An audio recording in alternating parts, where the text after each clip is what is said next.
नमस्कार दोस्तों, स्वागत है आप सभी का आपके अपने YouTube channel mission target by Manju ma'am पर। चैनल बनाया है तो चैनल सब्सक्राइब करें, वीडियो को दोस्तों के साथ में शेयर करें। हम पढ़ रहे थे राजस्थान के प्रमुख क्रांतिकारी, जिसमें से हम 2 क्रांतिकारी पढ़ चुके थे। कौन कौन से? हीरालाल शास्त्री और दूसरा पढ़ चुके थे हम अमरचंद भाटिया। आज हम देखने वाले हैं अर्जुनलाल सेठी के बारे में, राजस्थान के प्रमुख क्रांतिकारी। तो आज हम क्या देखने वाले हैं? अर्जुनलाल सेठी के बारे में। अर्जुनलाल सेठी, अर्जुनलाल सेठी के बारे में सबसे पहले देखेंगे कि इनका जन्म कब हुआ और किस सन में हुआ, तो और किस परिवार में हुआ। इनका जन्म हुआ था जैन परिवार में। जैन परिवार में जन्म हुआ। जैन परिवार में किस सन में हुआ था? 1880 में। और जन्म हुआ जयपुर में। जन्म 1880 में जयपुर में। इनके पूरे परिवार को ही क्रांतिकारियों के रूप में जाना जाता है और बहुत कम उम्र में ही ये लोग क्रांतिकारी बन चुके थे। और किस परिवार में जन्म हुआ? परिवार में जन्म हुआ जैन परिवार में। कई बार सवाल पूछ लिया जाता, पिछली बार रीट में पूछा था, कौन सी का पूछा था कि बंजारा परिवार में हुआ था। वो थे, याद नहीं है अभी उनका नाम, लेकिन इनका हमें परिवार का नाम भी जिनका दे रखा है उनका तो हमें याद रखना ही होना ही चाहिए। ये तो इनका परिवार कौन सा था? जैन परिवार था। और एकमात्र व्यक्ति थे उस टाइम के,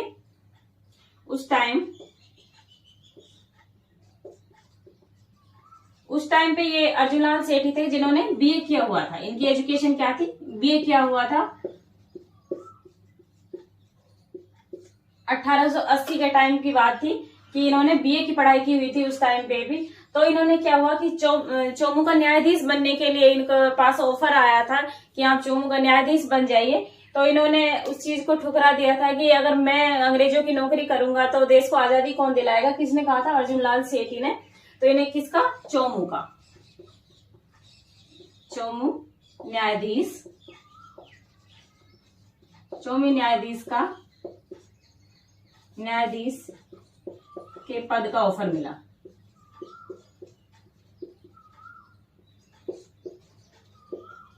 ऑफर मिला, इन्होंने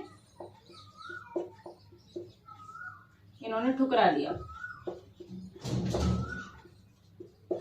इन्होंने ठुकरा दिया अर्जुनलाल सेठी जी ने, क्योंकि अच्छी एजुकेशन थी तो इन्होंने अच्छा ही पद का ऑफर मिला था। और पद क्या था? न्यायाधीश का पद था। कहाँ का? चोमू का। और इन्होंने क्या किया कि इन्होंने इस पद को ठुकरा दिया था कि मैं नौकरी नहीं करूंगा। इन्होंने मना कर दिया था नौकरी करने के लिए। और इनका यहीं पे एक वाक्य भी बहुत प्रचलित हुआ था उस टाइम पे। मना करने के बाद इन्होंने कहा, सेठी नौकरी करेगा तो, सेठी नौकरी करेगा तो अंग्रेजों को बाहर कौन निकालेगा?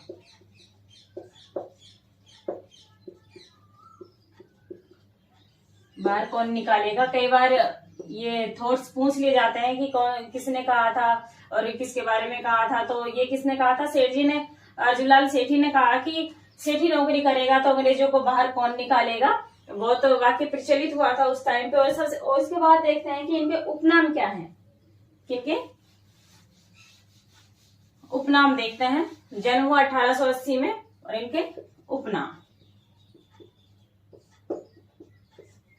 सभी क्रांतिकारियों को लगभग 1-2 उपनाम मिल जाते हैं। इन्हें बोलते हैं राजस्थान का दधीची। राजस्थान का दधीची के बारे में पता है कौन थे? दधीची वो थे जिन्होंने अपनी हड्डियों का दान किया था।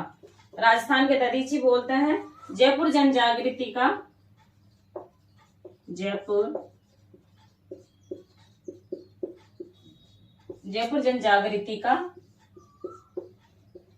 जयपुर जनजागृति का जनक बोलते हैं। राजस्थान का लोकमान्य बोलते हैं।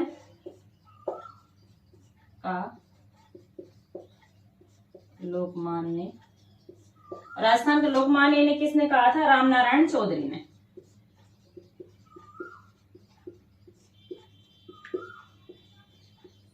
लोकमान्य तिलक को भी बोलते हैं, लोकमान्य बाल गंगाधर तिलक। तो ये इनका उपनाम आते हैं क्या क्या उपनाम आते हैं? राजस्थान का दधीची, जयपुर जनजागृति का जनक, और राजस्थान के लोकमान्य किसने कहा था? लोकमान्य कहा था रामनारायण चौधरी ने। आपको पता है कि क्रांति एक पढ़ा लिखा इंसान ही कर सकता है, और वो उनसे ही उनकी शुरुआत होती है। तो ये पढ़े लिखे थे, इन्होंने बीए किया हुआ था, तो क्रांति इन्होंने शुरू कर दी थी उस टाइम पे। और इसके बाद में आता है जैन, इन्होंने एक समिति का गठन किया।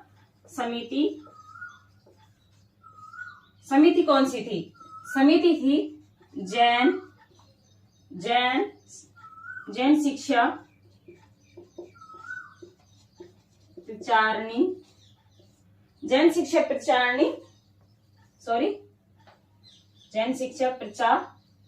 प्रचारक समिति। जैन शिक्षा प्रचारक समिति। कोई बता सकता है कि इस समिति का उद्देश्य क्या था? कोई तो ऐसा जानता है कि शिक्षा से संबंधित थी ये समिति? नहीं, ये समिति किससे संबंधित थी? इसका मुख्य कार्य था, मुख्य उद्देश्य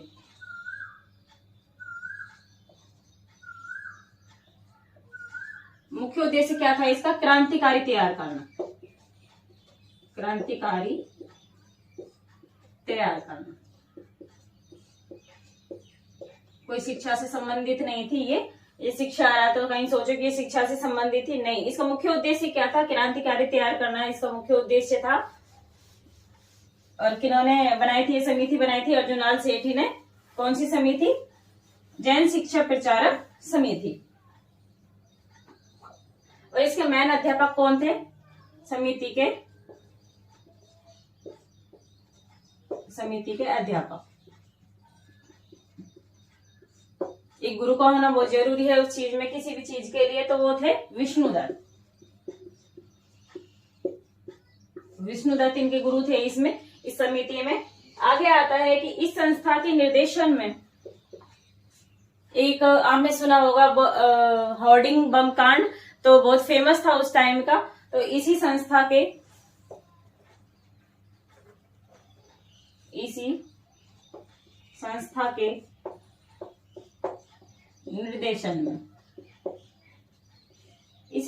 निर्देशन में होर्डिंग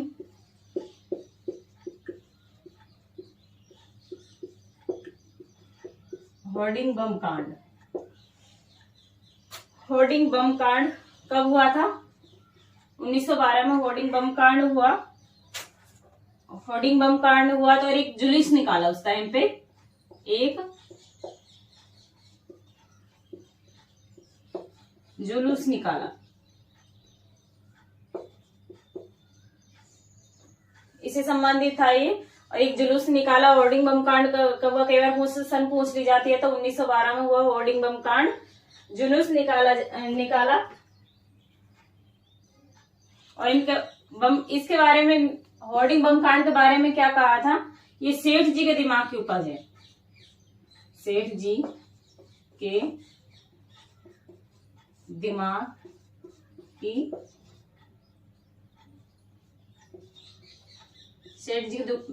की उपज है। क्या? होर्डिंग बम कांड किसके दिमाग की उपज है? सेठ जी के दिमाग की उपज है। आगे देखते हैं इसके बारे में।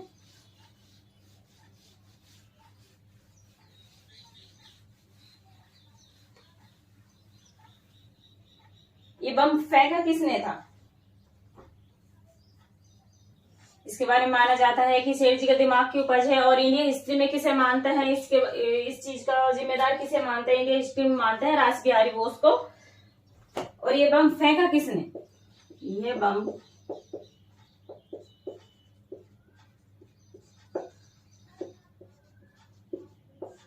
बम फेंका किसने था? ये बम फेंका था जोरावर सिंह बारहट ने। जोरावर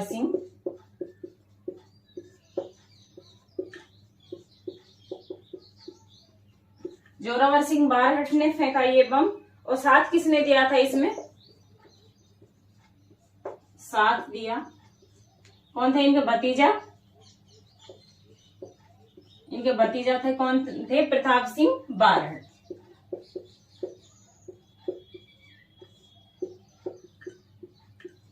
दोनों चाचा भतीजा थे। बम किसने फेंका था? जोरावर सिंह बारहट ने फेंका था। और इनका साथ किसने दिया था? इनके भतीजे थे प्रताप सिंह बारहट। इन्होंने इसका साथ दिया था।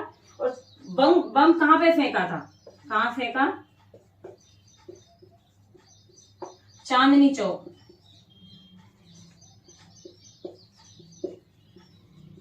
चांदनी चौक दिल्ली।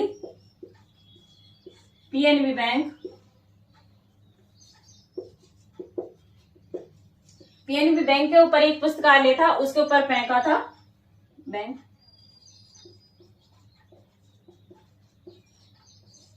पुस्तकालय पर। पीएनबी बैंक के ऊपर एक पुस्तकालय था तो उसके ऊपर क्या फेंका था, ये बम फेंका था। किसने फेंका था, जोरावर सिंह बारहट ने। कहाँ पे, चांदनी चौक दिल्ली में। उसके बाद नेक्स्ट देखते हैं,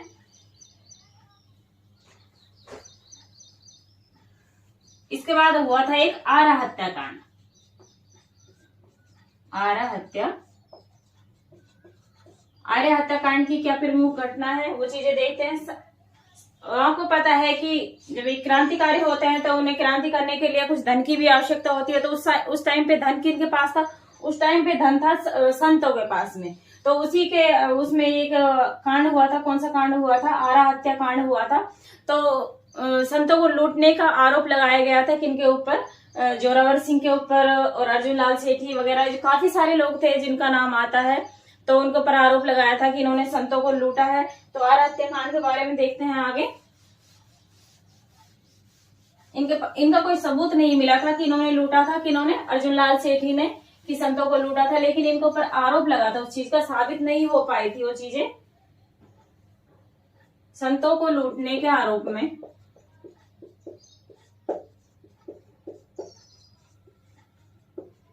लूटने के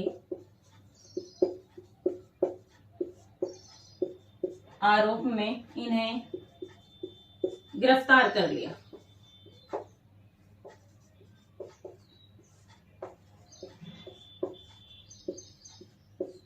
इन्हें गिरफ्तार कर लिया था संतों को लूटने के आरोप में। किन्हें, अर्जुन लाल सेठी जी को कोई सबूत नहीं मिला था उसके बावजूद भी।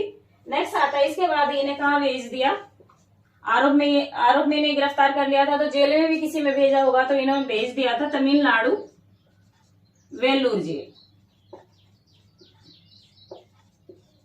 वेल्लूर जेल में। ये बहुत मोस्ट क्वेश्चन बनता है इसमें कि अर्जुन लाल सेठी को किस जेल में रखा गया था, तो वेल्लूर जेल में रखा गया था। इनकी जेलें भी बहुत इंपॉर्टेंट हैं, जैसे कि सागरमल गोपा के बारे में भी पूछा जाता है, अर्जुन लाल सेठी जी के बारे में पूछा जाता है।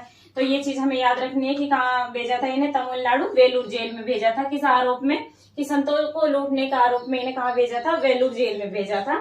और वहां पे इन्होंने तमिलनाडु वेल्लूर जेल में भेजा, कितने साल के लिए, 5 साल के लिए, 5 साल के लिए, 5 साल के लिए। बाद में क्या होता है, 70 दिन वहां पे कैदियों का व्यवहार सही नहीं था और 70 दिनों की भूख हड़ताल के बाद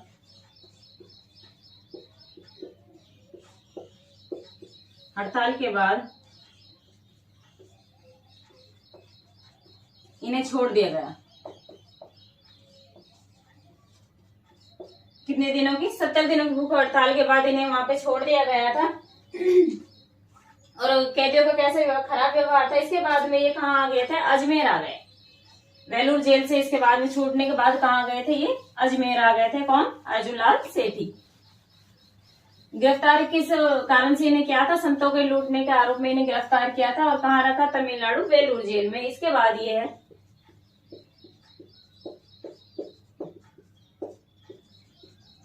इसके बाद जेल से छूटने के बाद कहाँ गए थे, ये राजस्थान, अजमेर आ गए।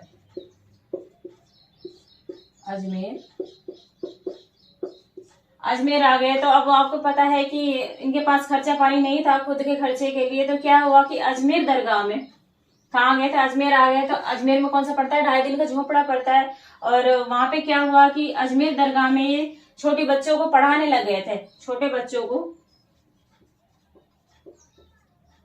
अजमेर ख्वाजा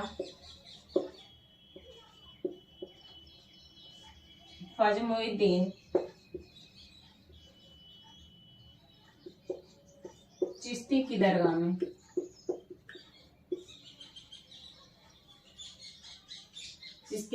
में, बच्चों को उर्दू फारसी पढ़ाने लगे। बच्चों को उर्दू फारसी पढ़ाने लगे कहाँ पे? मोइनुद्दीन चिश्ती की दरगाह में छोटे बच्चों को पढ़ाने लग गए थे ये अपने खर्चे के लिए। सॉरी, उर्दू नहीं, अरबी फारसी। कौन सी? अरबी और फारसी पढ़ाने लगे। और इनकी फेमस बुक आती है, कई बार पूछी जाती है इनकी फेमस बुक कौन कौन सी। इनकी फेमस बुक है, सबसे पहले है शूद्र मुक्ति। शूद्र मुक्ति। दूसरी आती है इनकी मदन पराजय। मदन पराजय आती है। और एक आती है इनकी परामर्श यज्ञ।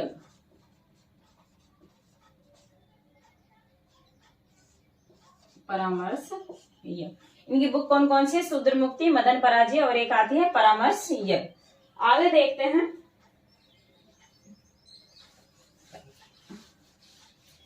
कई लोग कहने लगे कि ये वेलूर जेल से आने के बाद अजमेर में जब मोइनुद्दीन चिश्ती की दरगाह में रहने लगे तो इन्होंने कि ये मोमडन है, कोई कहता है हिंदू है, कोई कुछ कहने लगा इनके बारे में। काफी सारे मतभेद वहां पे लोगों के बीच में हुआ और लास्ट में क्या हुआ कि अजमेर में ही यहीं पर ही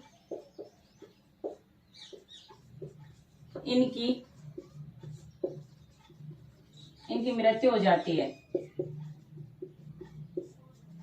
कहां पर? अजमेर में। यहीं पे इनकी मृत्यु हो जाती है। तो लोग कहते हैं कि यहीं पे इनको दफना दिया गया था। उसके बारे में इतना खास जानकारी नहीं है कि इन्हें दफनाया था या इन्हें क्या किया था। तो काफी सारे लोग यही कहते हैं कि इन्हें अजमेर में यहाँ पे दफना दिया गया था और मुसलमान समझ के इन्हें क्या क्या दफना दिया गया था। कहाँ पे? अजमेर में। लास्ट में मृत्यु पर सुंदरलाल बहुगुणा इनके बारे में क्या कहते हैं? मृत्यु पर कौन? सुंदरलाल बहुगुणा।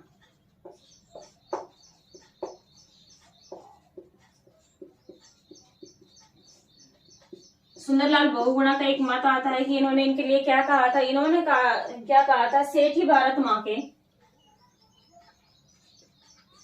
सेठी भारत माँ के सच्चे सपूत थे। सच्चे क्यों कहा? क्योंकि इन्होंने कभी गद्दारी नहीं की, इसलिए सेठी ने उनके बहुगुणा ने इनके बारे में क्या कहा? सेठी भारत माँ के सच्चे सपूत थे। तो एक बार थोड़ा डिटेल देखते हैं कि परिवार कौन से परिवार में इनका जन्म हुआ। इनका परिवार में जन्म हुआ जैन परिवार में और इनकी मृत्यु कहाँ पे होती है? अजमेर में इनकी मृत्यु होती है। और इन्होंने कौन सा इनके पास ऑफर आया था कि चोमू का न्यायाधीश बनने का और उस टाइम के पढ़े हुए उस टाइम के पढ़े हुए बीए किए हुए एक एजुकेटर व्यक्ति थे ये। कौन? अर्जुनलाल सेठी। उसके बारे में इन्होंने एक समिति का उद्घाटन किया। समिति कौन थी? जैन शिक्षा प्रचारणी समिति। और एक जुलूस भी निकाला इन्होंने किसके? उसमें हार्डिंग बम कांड के आरोप में। उसके बाद में क्या होता है कि ये कहाँ चले जाते हैं? वेलूर जेल में इन्हें 5 साल के लिए कैद रखा जाता है और 70 दिनों की भूख हड़ताल के बाद इन्हें वहां से छोड़ दिया जाता है। और गिरफ्तार किस आरोप में किया जाता है? संतों को लूटने का आरोप में इन्हें गिरफ्तार किया जाता है, जिसका कोई इनका प्रमाण नहीं मिलता है, ना ही कोई सबूत मिलता है कि इन्होंने संतों को लूटा था। और वहां से आने के बाद ये अजमेर आ जाते हैं और मोइनुद्दीन चिश्ती की दरगाह में कुछ बच्चों को पढ़ाने लगते हैं। और क्या पढ़ाते हैं? उन्हें अरबी और फारसी पढ़ाते हैं। इनकी बुक हमने देखी थी, इनकी बुक थी, हमने मदन पराजय देखी और शूद्र मुक्ति इनकी बुक थी। तो इनकी बुक को हमें याद रखना है, कई बार पूछ लिया जाता है। और मृत्यु पर सुंदरलाल बहुगुणा इनके बारे में क्या कहा? सेठी भारत माँ के सच्चे सपूत थे। तो आज की वीडियो आपको कैसी लगी इसके बारे में आप कमेंट बॉक्स में जरूर बताएं और चैनल पर नए तो चैनल सब्सक्राइब करें, वीडियो को दोस्तों के साथ में शेयर करें। आज के लिए इतना ही। थैंक यू, धन्यवाद।